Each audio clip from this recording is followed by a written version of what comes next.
Hi, I'm Ricky. I've been a Christian for 52 years. 40 of those as an accountant, in the last 7 plus here at First Baptist Church as a business administrator.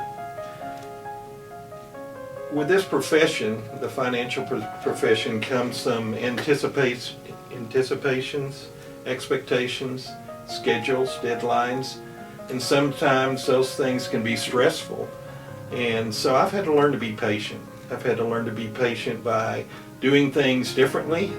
Sometimes it involves coming early, maybe leaving late, but certainly planning ahead. And God has had to work with me on my patience, because in the natural, that is definitely not my strong suit, as my family members could attest to.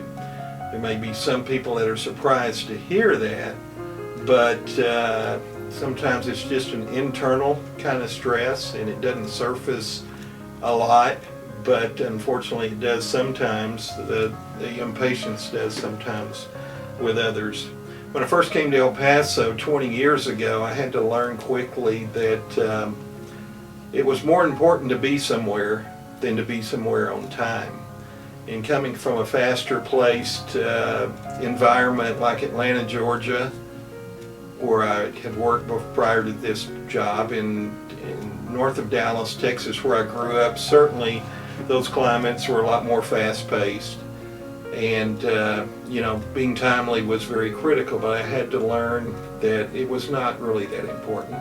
That was not going to stop the day. It was not going to change lives for the most part, or hardly ever. It was more important just to be available and to be there.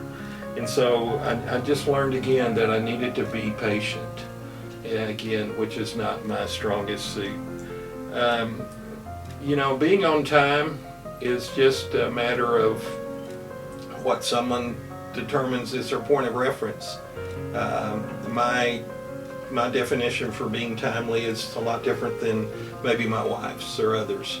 In the 11th chapter of John, it talks about Lazarus and how he was sick, and Jesus had been told about his illness, and Lazarus passed 4 days before Jesus got there.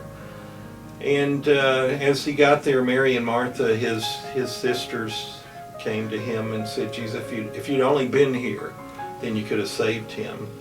And you know the rest of the story. Jesus went to the tomb and said, Lazarus, come forth. And of course he did, and he lived again. And what a story. And that story has been written into a song that Karen Peck, a Southern gospel performer, sings.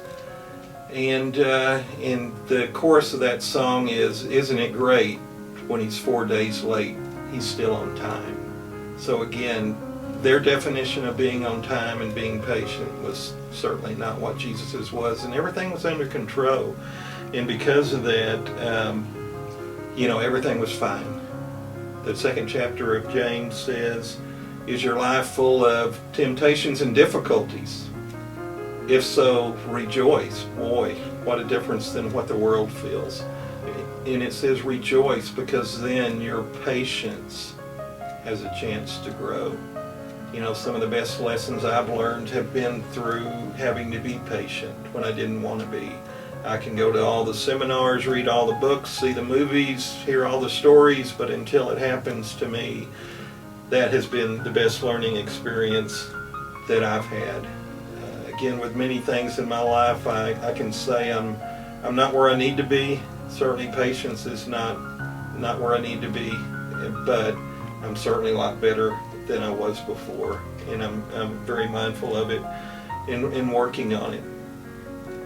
The next time you go to a traffic light that seems to stay red a little bit longer, or go through a checkout line that seems to be the wrong one, just think about what Jesus himself said in Luke 12 when he said, can all your worries or impatience or stresses add a single moment to your life?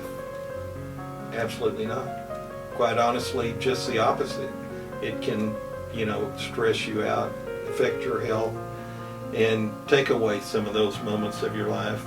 Someone said, when we are impatient, anytime we're impatient, we should always stop and remember how patient God has been with us, and certainly me. Enjoy the day. Good talking to you. God bless you. Hope to see you at church at First Baptist Church on Sunday.